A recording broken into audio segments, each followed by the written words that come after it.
ये है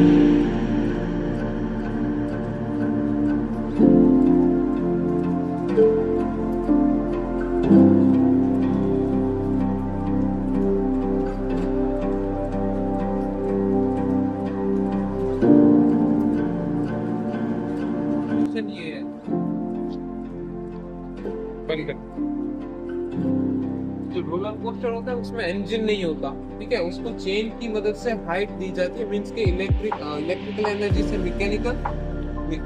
मैकेनिकल से ग्रेविटेशनल, क्योंकि हाइट बढ़ी, और हाइट से फिर काइनेटिक एनर्जी। तो इस तरह से ये पूरा वर्क करता है।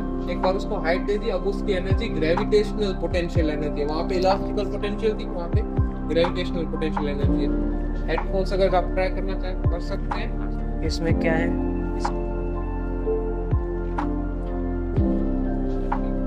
इसमें टैप करना है। अब जो हम टैप कर रहे हैं वो मैकेनिकल एनर्जी है, उसको ये डिस्क है जो पीजो इलेक्ट्रिक नीचे लगे हुए वो कन्वर्ट कर देगी इलेक्ट्रिकल एनर्जी, और फिर इस इलेक्ट्रिकल एनर्जी को साउंड, जो हेडफोन है उसको साउंड एनर्जी में कन्वर्ट कर देंगे। बनाया गया है कि जनरेटर इलेक्ट्रिकल एनर्जी यूज कर प्रोड्यूस करता है, हम उसको ट्रांसमिशन लाइंस पे भेजते हैं जहाँ हाई वोल्टेज होता है, और उसके बाद हम यूज करते हैं। सबसे ज्यादा हम इलेक्ट्रिकल एनर्जी यूज करते हैं, लेकिन एनर्जी बनती नहीं है। जो आप पीछे इनके सोर्सेस देख रहे हैं, सारे सोर्सेस में से अलग अलग फॉर्म की एनर्जी कन्वर्ट हो जाती है। जो ब्लू डॉट्स है वो रिन्यूएबल फॉर्म्स आपको बार बार फ्री में मिलते रहेंगे। जो येलो डॉट्स है वो खत्म हो जाएगी, वो नॉन रिन्यूएबल फॉर्म्स है। ओके, वहां से शुरुआत करते हैं।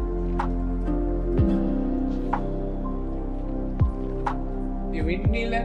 ओके, एक और चीज कि यहाँ पे ऑलमोस्ट सभी में जनरेटर से घुमाना होता है, उसका कोई और मोटिव नहीं है।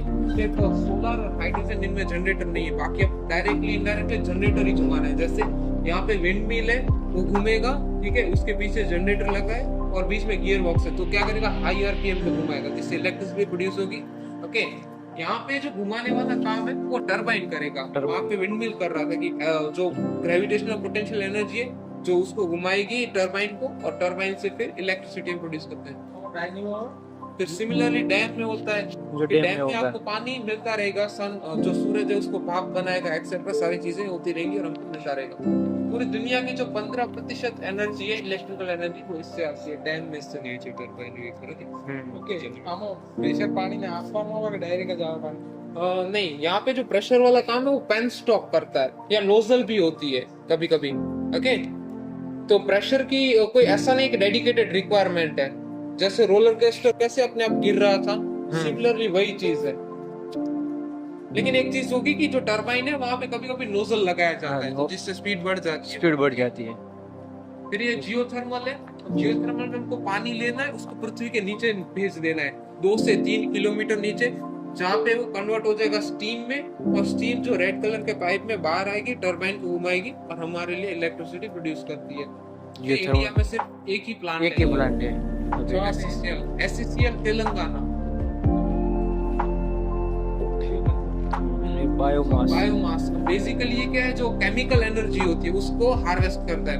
अपने गोबर गैस प्लांट के बारे में सुना होगा, बायोडीजल के बारे में सुना होगा, ये सारे इसी के अंडर में आते हैं। ठीक है, जो ऑर्गेनिक मैटर है, जैसे गोबर हो गया, जैसे पत्ते हो गए, जैसे सीवेज वेस्ट हो गया, इन सभी में से हम केमिकल एनर्जी हार्वेस्ट करते हैं, उसको यूज करते हैं। ये बहुत सारे प्लांट है। सोलर, अब सोलर सबसे ज्यादा आपने देखा होगा, ठीक है, क्यों? क्योंकि सस्ता पड़ता है, रिलायबल है और मेंटेनेंस फ्री है, इसमें कोई मेंटेनेंस नहीं आता। जहाँ भी जनरेटर होगा वहाँ काइंड ऑफ मेंटेनेंस होगा। ये क्या करेगा, लाइट एब्सॉर्ब करेगा और सीधा इलेक्ट्रिक करंट जनरेट कर देगा। ओके, ये दुनिया का सबसे बड़ा पार्क शायद आपने सुना होगा, खावड़ा में बनने जा रहा है, 30 गीगावाट का है। 20 गीगावाट सोलर में से 10 गीगावाट विंड मिल से मिलेंगे। हाइब्रिड पार्क है।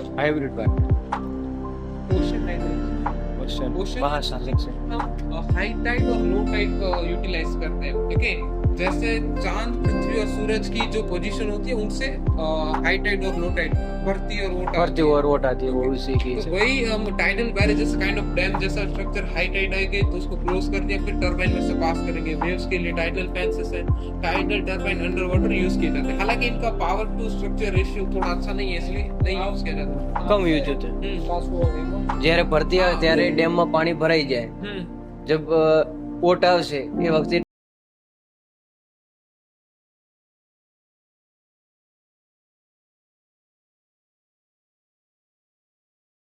दोनों साइड में घूमेगा टरबाइन। हाँ 5 मीटर इसमें डेप्थ नहीं है, 5 मीटर का वो रहता है, क्या कहेंगे, हाइट रहती है। हाई टाइड लो टाइड में 5 मीटर का डिस्टेंस होना चाहिए। यहाँ पे भी चला गया, लेकिन उतने में वर्क हो जाएगा। ओके, हाइड्रोजन अगेन, हाइड्रोजन एक बेस्ट ऑप्शन है जो कार्बन फ्री इलेक्ट्रिसिटी के साथ इन्वॉल्व होता है। ओके, हमारे पास जो पानी है उसमें से हम हाइड्रोजन बना सकते हैं और फ्यूल सेल में उसको हम यूज कर सकते हैं। तो यहाँ पे कहीं भी कार्बन इन्वॉल्व नहीं हुआ। ठीक है, हम कहते हैं कि ईवी पोल्यूशन नहीं करती, लेकिन वो पोल्यूशन करती है। ओके, तो ये ईवी के से एक स्टेप और बेटर है, तो ये उसके लिए यूटिलाइज कर सकते हैं। कंडला में भी एक आपने सुना होगा इलेक्ट्रोलाइजर लगा रहे हैं, वो पानी में से हाइड्रोजन बनाएगा। लेकिन एमओ को सलाइन की प्रॉब्लम नहीं है क्या? नहीं, उसको डीमिनरलाइज हम कर सकते हैं, तो वो कोई इशू नहीं है। सलाइन वाटर नहीं, उसको डिस्टिल करके फिर आप यूज कर सकते हैं, उसमें कोई दिक्कत नहीं है। हाँ, तो जैसे हम कैसे घर पे आरओ लगाते हैं, सिमिलरली वैसा ही कि हम जो खारा पानी होगा उसको कन्वर्ट कर देंगे मीठे में और फिर उसको यूज करेंगे। अब ये जो तीन है वो केमिकल एनर्जीज के फॉर्म है, और दूसरा ये कि पूरी दुनिया की 75% इलेक्ट्रिसिटी इन सभी में से आती है। नॉन रिन्यूएबल बोला जाता है। ये येलो डॉट्स है, एक बार खत्म हो गए तो खत्म हो गए, फिर ये वापस नहीं मिलते। ठीक है, कोयला सबसे आसान पड़ता है, माइन करना इजी है, रख रखाव में कोई भारी नहीं है, इसलिए सबसे ज्यादा कोल से होता है। लेकिन सबसे ज्यादा पोल्यूशन कोयला करता है। आप इसका 1 यूनिट खर्च करोगे तो इसके 1 यूनिट बनाने के लिए 900 ग्राम कार्बन डाइऑक्साइड यूज हो जाती है, तो इतनी छोड़नी पड़ती है। ये सारी चीजें सबसे कम नेचुरल गैस में सिर्फ 365 ग्राम कार्बन डाइऑक्साइड। लेकिन इसका डिसएडवांटेज है कि गैस है तो सबसे रिस्की ये है इन तीनों में से। इसका रख रखाव भी थोड़ा टफ रहता है, तो ये एक चीज इनके साथ इन्वॉल्व है। ओके, और लास्ट में ऑयल, पेट्रोलियम जिसे तेल बोलते, क्रूड ऑयल बोलते हैं हम उसको। इसका मेन एडवांटेज इसका डिस्टिलेशन प्रोसेस। आप इसका डिस्टिलेशन प्रोसेस करोगे तो आपको varieties of petrol, diesel, LPG, naphtha, bitumen, lubrication oil, fuel oil, बहुत सारी चीजें आपको वैरायटी में मिल जाएगी। अलग अलग आइटम मिलेगी हमको इसमें से, तो इसका बेस्ट यूटिलाइजेशन कर सकते हैं। लेकिन कोल बचा है सिर्फ 133 साल तक, और ये दोनों ऑलमोस्ट 47 ईयर तक ही बचे हैं पूरी दुनिया में। इंटरनेशनल एनर्जी एसोसिएशन ये फिगर देती है। और आखिर में न्यूक्लियर, परमाणु ऊर्जा सबसे खतरनाक ऊर्जा, सबसे खतरनाक, सबसे ज्यादा पावरफुल भी यही है। 1 kg यूरेनियम 27 लाख किलो कोल के इक्विवेलेंट है। मींस रफली समझ सकते हैं 1 किलो यूरेनियम कीजिए वो 27 कोयले की ट्रक के बराबर इक्विवेलेंट एनर्जी प्रोड्यूस करता है। इनके रिएक्टर्स होते हैं, बीच में यूरेनियम, प्लूटोनियम, थोरियम होते हैं। ठीक है, यहाँ पे जो भी प्रोसेस होगी इससे एक्सट्रीम हीट प्रोड्यूस होगी। ओके, आपने इसका एग्जांपल देखा होगा हिरोशिमा नागासाकी जो एटम बम गिरा है, तो एक्सैक्टली सिमिलर वर्क करता है, लेकिन ये कंट्रोल्ड रहता है। कभी कभी अनकंट्रोल हो जाता है, रशिया में हो गया था चेर्नोबिल डिजास्टर। तो ये सारी चीजें। फिर एक और चीज होती है, आपने सुना होगा कि चाइना ने आर्टिफिशियल सन बना लिया है। हाँ, आर्टिफिशियल सन। वो यही था कि उन्होंने न्यूक्लियर फ्यूजन रिएक्टर 1017 सेकंड तक होल्ड करके दिखाया था। वो क्लीनेस्ट फॉर्म ऑफ एनर्जी है, वो कार्बन रिलीज नहीं करता है, ये रेडियो एक्टिव वेस्ट प्रोड्यूस करता है। तो ये इसका डिसएडवांटेज है। रेडियो एक्टिव प्रोसेस से हम कैंसर जैसी चीजें हो सकती है। इंडिया में ऐसे 7 प्लांट है और 22 ऐसे रिएक्टर है, जिससे 1.7% इंडिया की इलेक्ट्रिसिटी न्यूक्लियर में से आती है। कोल में से कितनी आती है, ये सारा डाटा यहाँ पे। अभी भी हम सबसे ज्यादा कोल में से यूटिलाइज करते हैं, 46.7% इलेक्ट्रिसिटी हम कोल से लेते हैं। सेकंड मेजर प्लेयर है 22.3, ठीक है, सोलर में से 10% ऑलमोस्ट विंड में से, और 10% हाइड्रो मींस के डैम में से। बाकी वो बहुत कम है, 5%, 2%, बायोमास 1.7% इसमें से। ठीक, और एक और लास्ट चीज, जब भी हम 1 यूनिट जलाते हैं बिजली का तो वो 713 ग्राम कार्बन डाइऑक्साइड छोड़ता है। तो हमको एनर्जी बचानी चाहिए हमारे लिए, हमारी नेक्स्ट जनरेशन के लिए, क्योंकि क्लाइमेट चेंज है, एसिड रेन्स है, बहुत सारी चीजों को ये एक्टिव कर देता है। Okay, thank you.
नमस्कार,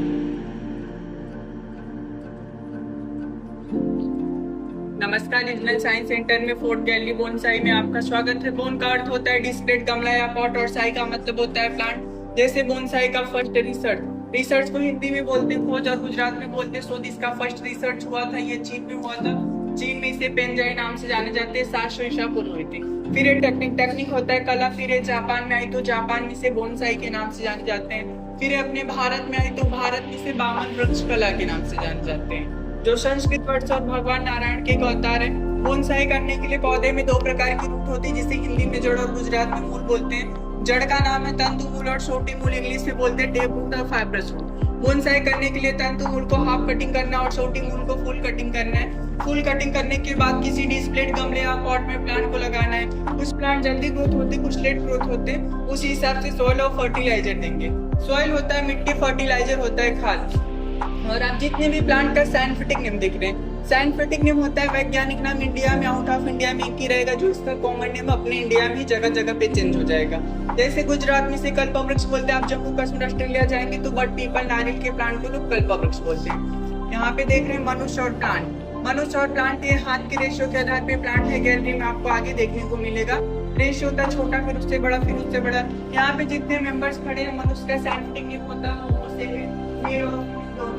क्योंकि जो हमारे स्पीशीज है वर्गीकरण साइंटिफिक नाम रखा है होमो सेपियन। ये कल्पवृक्ष की उत्पत्ति हुई थी जब देवता और असुर के बीच में समुद्र मंथन हो रहा था, तो 14 रत्न निकले थे। 14 रत्न में से एक रत्न निकला जो 9वें नवंबर पे निकला। इसे देवराज इंद्र को गिफ्ट किया गया है। आपने कल्पवृक्ष कच्छभुज में देखा है।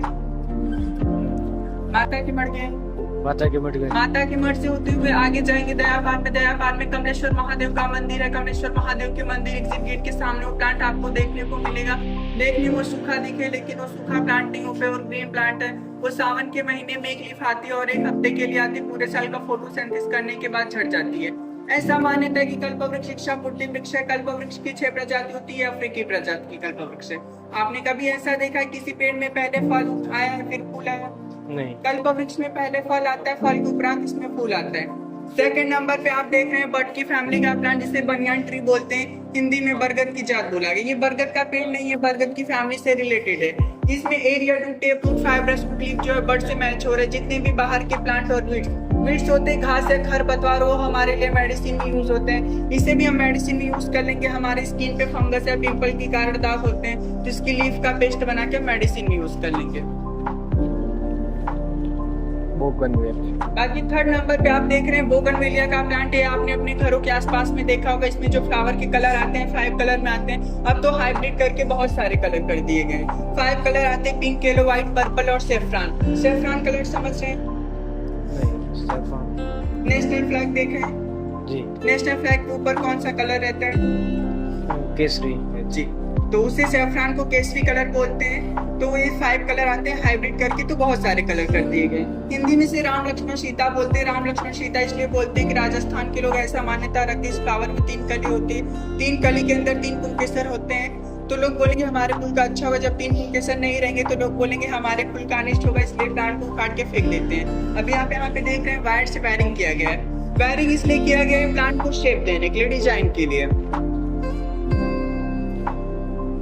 ये जो प्लांट है इसे टच नहीं करना है। वैसे तो टच गैलरी में किसी भी प्लांट को नहीं करना है, खासकर इस प्लांट को। जो इसकी लीफ है अपने माइंड से स्कैन करिए और बताइए किसका प्लांट है। जो इसका कॉमन नेम और साइंटिफिक नेम लिखा आपको कंफ्यूज करने के लिए, पत्ती से पहचान करने के लिए। यहाँ पे जो ये इसका आम का नाम लिखा है उसका कॉमन नेम और साइंटिफिक नेम। तो ये आम का नहीं है, ये जो है ये रायन का प्लांट है। रायन का फ्रूट होता है नीम के फ्रूट की जैसा येलो कलर में फ्रूट खाया जाता है। जो सीड होती है ब्लैक कलर में, बिच्छू के डंक मारने पे इसकी लीफ का हम मेडिसिन में यूज करते हैं। बाकी आप लोग 3 गैलरी से विजिट करके आए। 3 गैलरी में ठंडी हवा लग रही थी, इसलिए गर्मी है। गर्मी यहाँ पे क्यों है? क्योंकि प्लांट को गर्मी चाहिए। गर्मी क्यों चाहिए? क्योंकि उसके जो प्रकाश संश्लेषण की क्रिया है उसके सनलाइट मिल रहा है प्रकाश संश्लेषण करने के लिए। वो कम से कम तो मिल रहा है। कोल्ड वेदर पे तो रहेगी नहीं, जरूरत नहीं होगा ना जी। ये सब जीवित प्लांट है जिन्हें सनलाइट की जरूरत पड़ती है, जिससे फोटोसिंथेसिस कर सकते। कुछ आउटडोर इंडोर वाले प्लांट होते हैं।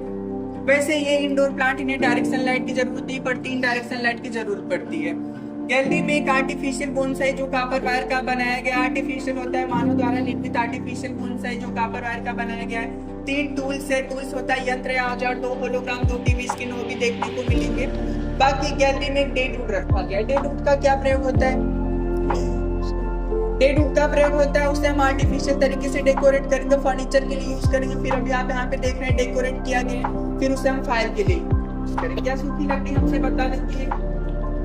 जी, सूखी लकड़ी हमसे बदला लेती है। हिंदू, मुस्लिम, सिख, जैन धर्म सब लोग अपने कल्चर के हिसाब से करते हैं। अपने हिंदू धर्म में ऐसा है कि कोई व्यक्ति ऑफ हो जाता है तो उसकी डेड बॉडी जलाने में प्रयोग किया जाता है।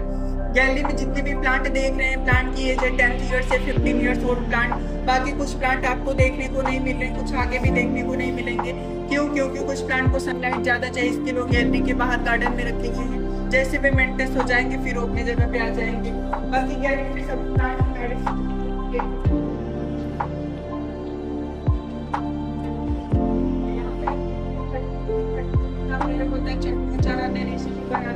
होता है जो इसकी फ्रूट का हम प्रयोग करते हैं। बाकी जो इसकी छाल होती है, छाल को काट के सुखा के चम्मच हल्दी और सेंधा नमक के साथ लेंगे, हमारे पेट दर्द और एसिडिटी के लिए राहत रहती है। सेकंड नंबर पे आप देख रहे हैं पीपल की फैमिली का प्लांट, जिसे हिंदी में पीपल की जात बोला गया है। पीपल भी 2 प्रकार के होते हैं। एक पीपल होता है ऑक्सीजन जनरेट करता है और एक पीपल होता है फ्रूट देता है। जो फ्रूट है सर्दी खांसी के पेशेंट को दिया जाता है। थर्ड नंबर पे देख रहे हैं यहाँ पे पाकड़िया। पाकड़िया है, ये उत्तर प्रदेश में ज्यादा होता है। इसमें जो सूर्योदय के समय दूध आता है वो पिंक कलर में आता है। जैसे छोटे बच्चों को दूध के दांत और उल्टी डायरिया होती है तो इनका दूध देने से बच्चों को पेट दर्द और उल्टी के डायरिया और दांत दर्द के लिए राहत रहती है। बाकी आप यहाँ पे बर्ड देख रहे हैं बरगद। बरगद जो हमारे स्किन पे फंगस होते हैं उसके लिए हम इसकी लीफ का प्रयोग करते हैं। बाकी ये डेड वुड है। डेड वुड के बारे में मैंने आपको बताया, ये पहले मीठी इमली थी। बाकी इसे हम एनर्जी के लिए भी यूज करते हैं। गूगल। गूगल भी 2 प्रकार के होते हैं, खारा गूगल और एक मीठा गूगल। तो ये मीठा गूगल है जो उसके अंदर से दूध निकलता है, लोबान अगरबत्ती धूप बत्ती बनाने में प्रयोग किया जाता है। बाकी आप यहाँ पे देख रहे हैं गुजरात में से नागोड़ बोलते हैं, जो उसकी लीफ का अर्क होता है सर्दी, फ्लू, अस्थमा, दमा के पेशेंट को दिया जाता है। यहाँ पे आप देख रहे हैं डेजर्ट रोज। डेजर्ट रोज ये एडेनियम का प्लांट है। ये जो प्लांट आपने देखा होगा ये डेकोरेट के लिए प्रयोग करते हैं। बाकी आपने कैमल देखा है, कैमल की क्या खासियत है? वो बिना पानी भी रह सकता है सर। पानी कहाँ पे रखता है वो? अपने गुंज में रखता है ऊपर। वो अपने हम में पानी को महीनों के लिए स्टोर करके रखता है। वैसे इसकी कमिंग रूट है, आप इसे महीनों के लिए पानी नहीं देंगे तो भी ये जीवित रहेगा। जैसे 1 मंथ से 1.5 मंथ हो गया ये प्लांट ऑफ हो जाएंगे, क्योंकि इसकी कमिंग रूट है, ये पानी को स्टोर करके रखती है। बाकी आप देख रहे हैं बौद्धि पीपल। भगवान बुद्ध ने इसी पीपल के नीचे बैठ के उपदेश दिए थे और साधना किए थे। वेरीगेटेड चीकू, ये रायट से चीकू को वेरीगेटेड किया गया है। बोर्ड पे देख रहे थे मानुसोर प्लांट। मानुसोर हाथ के प्लांट है। ये केसी बोनसाई 2.5 सेंटीमीटर का, ये 1 हाथ से उठेगा। जो सोहिन बोनसाई है 20 सेंटीमीटर का, ये 4 से 6 हाथ से उठेगा। जो लास्ट वाला देख रहे हैं डाई बोनसाई 101.5 सेंटीमीटर का, ये 4 से 6 हाथ से उठेगा। ऐसा क्योंकि अभी आपके माइंड में क्वेश्चन आएगा आपने इसे 4 हाथ से क्यों बोला, आया होगा क्योंकि जो हमारी हाथ आप तो 2 हाथ से उठा लेंगे, जो हमारे हाथ की एनर्जी लगेगी वो 4 हाथ की एनर्जी लगेगी। बाकी आप यहाँ पे देख रहे हैं स्टाइलिश बोनसाई, जैसे सनलाइट के लिए पड़ती है दिशा में इसकी घूमती रहती है। बाकी आप फर्स्ट वाले होलोग्राम, फर्स्ट वाले को देख सकते हैं। प्लांट के रूट, स्टेम, ब्रांच, लीफ की कटिंग, बडिंग के लिए बडिंग होता है। ब्रांच से नई ब्रांच निकल तो उसे काटने के प्रोसेस को बडिंग बोलते हैं। सेकंड वाले में देख रहे हैं जो रूट होते हैं उसके क्लीन के लिए। अभी आप वहाँ पे पीछे देख रहे हैं पीपल में वायरिंग किया गया। वायरिंग इसलिए किया गया है प्लांट को शेप देने के लिए। वो वायर को कट करने के लिए यहाँ पे जो छलनी रखी गई, छलनी को जो है सॉइल को छानने के लिए, प्लांट को पंच करने के लिए दिशा देने के लिए। थर्ड वाले जिसमें आप देख रहे हैं प्लांट को इरिगेशन करने के लिए पाइप है। ये जो देख रहे हैं ये गमले और पॉट को साफ करने के लिए, छोटे बड़े इंसेक्ट को पकड़ने के लिए, स्प्रे करने के लिए। यहाँ पे ग्लव्स क्यों रखा गया है ये सबको बताना कंपल्सरी है।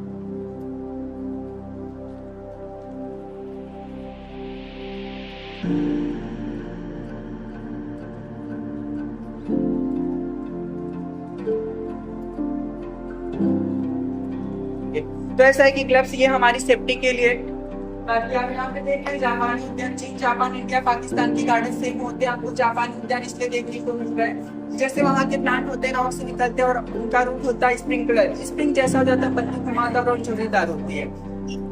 सेकंड नंबर पे आप देख रहे हैं सुसेकी भी किसी प्लांट का नाम नहीं है, टेक्निक का नाम है, जैपनीज टेक्निक है। ये जो प्लांट है रॉक से निकलते हैं और थोड़े से और अपना सेम डे होते हैं यहाँ पे।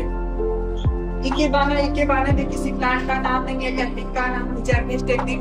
इसमें रूट, ब्रांच, फ्लावर एक दूसरे से अलग अलग, स्टेम भी अलग अलग है। पश्चिमी इलाकों में इसके फ्लावर और लीफ का डेकोरेट किया जाता है और एक दूसरे को ये अपना जीवन देते रहते हैं। आप यहाँ पे देख रहे हैं बोनसाई मिट्टी के बर्तन, जो प्लांट होते हैं रॉक से निकलते हैं और थोड़ी सी सॉइल पा जाते हैं तो ग्रो कर जाते हैं। गैलरी में एक आर्टिफिशियल बोनसाई जो कापर वायर का बनाया गया है, थोड़ा पीछे हो जाइए। यहाँ पे आप देख रहे हैं सोहिन और मामे पीपल, काकड़ और कूलर, 4 प्लांट को मिक्स करके बट को सोहिन और मामे बनाया गया। यहाँ पे जो वायरिंग किया गया ये प्लांट को शेप देने के लिए, डिजाइन के लिए बनाया गया है। एक सीड से प्लांट कैसे ग्रोथ होता है और उसकी लाइफ साइकिल कैसे चलती है। होलोग्राम में नहीं, ऊपर देखना नहीं, नीचे देखना, आपको बीच वाले पोर्शन पे देखना। होलोग्राम का मतलब होता है साइंस के तरीके से लाइट के फोर्स द्वारा किसी फिगर को दिखाया जाए, जिसे हम शॉर्ट में बोलते हैं 3D।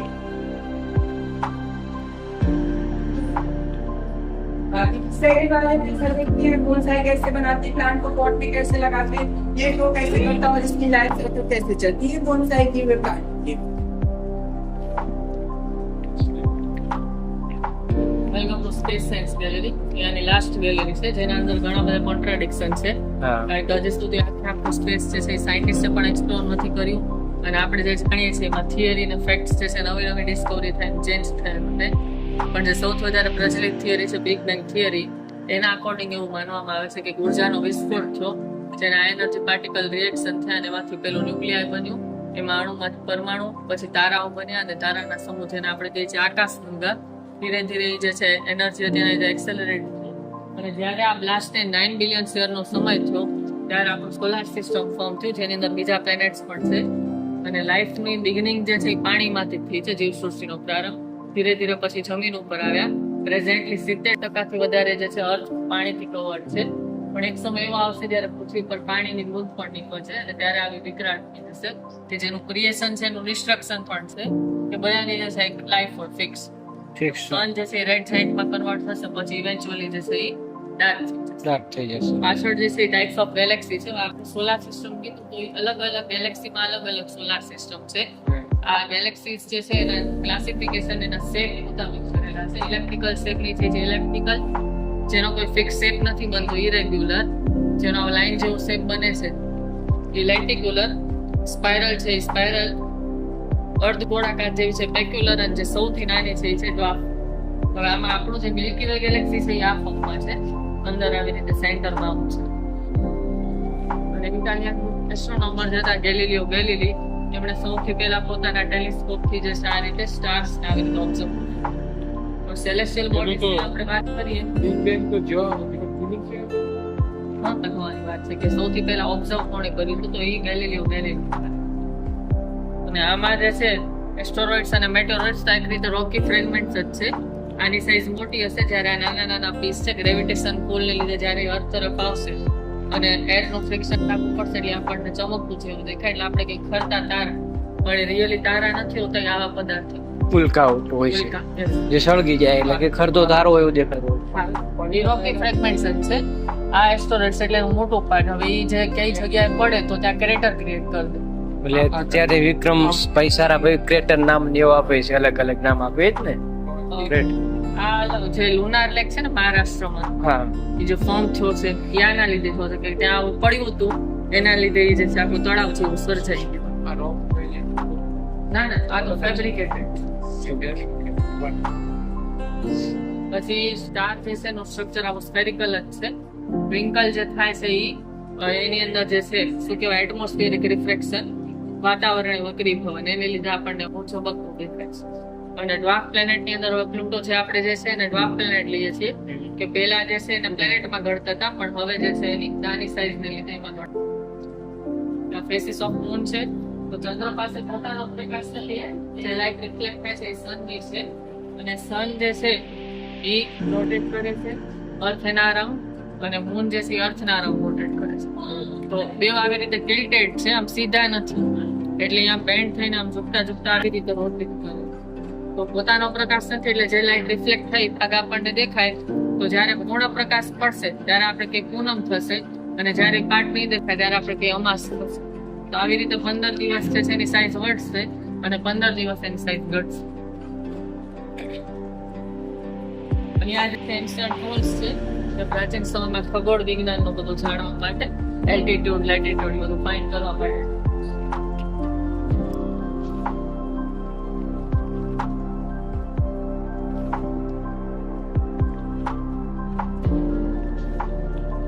મેં જે તમને કીધું કે આવી રીતે જે છે આ જો કે ટિલ્ટેડ છે એના લીધે હવે આ જ્યારે આવી રીતે આમ પડશે તો જે ચંદ્રગ્રહણ છે એ આવી રીતે થશે પૃથ્વી વચમાં હશે ત્યારે, અને સૂર્યગ્રહણ ત્યારે થશે જ્યારે આવી રીતે ચંદ્ર આ બેવની વચ્ચે હશે. સૂર્યગ્રહણ તો ખાલી કોરોના જ દેખાય બાર વાળું લે. અને આ જે છે સૂર્યગ્રહણ જ્યારે થશે ત્યારે આવી રીતે અમાસનો દિવસ જ હશે. અને દર પૂનમ અને અમાસ એટલે ગ્રહણ નહીં થાય કારણ કે આવી રીતે ટિલ્ટેડ છે.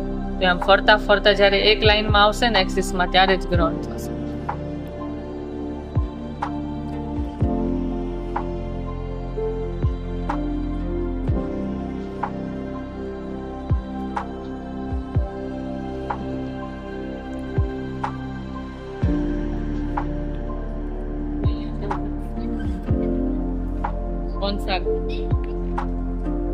સેન્ટરમાં સન અને આજુબાજુ બધા પ્લેનેટ્સ છે પેલા ટચ કરે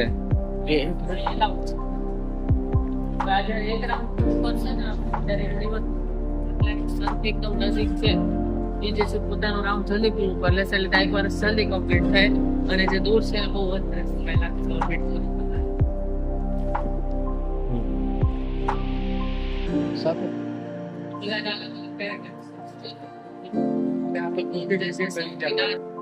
સૌથી ઇમ્પોર્ટન્ટ બધાની જે છે પોતાની ધરી પર ફરવાના પણ ટાઈમિંગ અલગ છે. એટલે ક્યાંક જે છે એક વર્ષ કરતા એક દિવસ મોટો છે કારણ કે એક દિવસ ત્યારે પૂરો થાય જ્યારે પોતાની ધરી ઉપર ફરે. એટલે અહીંયા સુધી 24 હશે પછી વધી જશે. આ જેમ કે આનો જો વિનસ તમે જોશો શુક્ર મર્ક્યુરીની વાત કરીએ તો એનો જે છે એક દિવસ 174 દિવસનો થાય જ્યારે એનો વર્ષ નાનો છે. વર્ષ 88 દિવસનો છે પણ એક દિવસ છે કારણ કે પોતાની ધરી ઉપર ધીરે ધીરે ફરે છે. સ્પેસ સૂટ જે બે ટાઈપના હોય વાળા એક જ્યારે જોવાનું પાછળ હોય એન્ડિંગ એટલે આમાં જવાનું હોય જ્યારે સ્પેસમાં ત્યારે કયો શૂટ ત્યારે જનરલી આપવું હોય અને ત્યાં લેન્ડિંગ કરવું હોય એમને કે રહેવાનું હોય પ્રેક્ટિકલ્સ કરવાનું સ્પેસ વખતે કરવી હોય વ્હાઇટ જ્યારે સ્પેસ વોક કરતા હોય છે અવકાશમાં ત્યારે આ વ્હાઇટ બધું અલગ અલગ હશે. એટલે તમે કલ્પના ચાવલાનું જોયું હશે એમાં જે ઓરેન્જ કલર હશે જ્યારે સુનિતા વિલિયમ્સ છે રાકેશ શર્મા ના એ તો અલગ હોય આ જસ્ટ ડેમો પીસ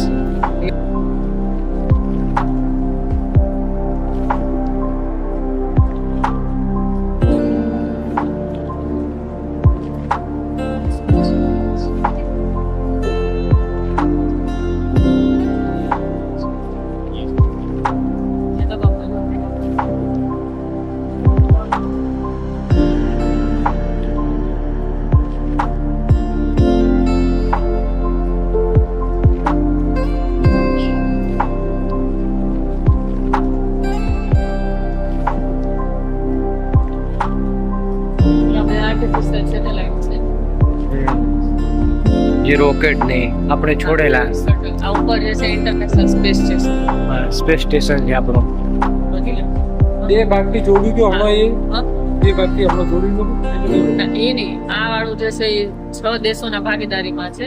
જે રાકેશ શર્મા અને સુનિતા વિલિયમ્સ જે હમણાં રહ્યા હતા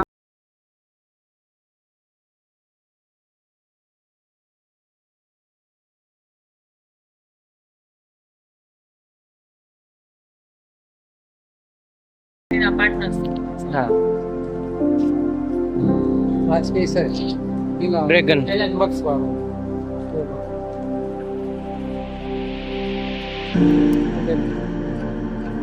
લેન્ડર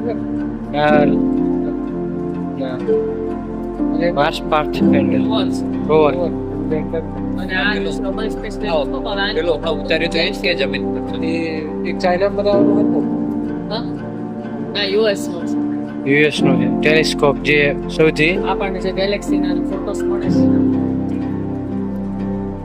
આ વોયેજર છે અત્યારના પ્લુટોને પણ ક્રોસ કરી ગયું છે.